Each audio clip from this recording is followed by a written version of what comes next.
Naospital ang isang mag-asawa sa Cotabato matapos daw malanghap ang ginamit nila insecticide na ipinagbabawal palang ibenta. Sa Bulacan naman, nalunod sa irigasyon ang isang bata. Yan ang balitang probinsyang hatid ni Jamie Santos.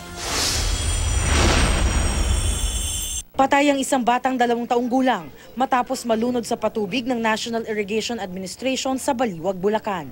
Nalibang daw ang tatay ng bata sa panonood ng TV kaya hindi niya namalayang nakalabas na ng bahay at tumalon sa patubig ang bata.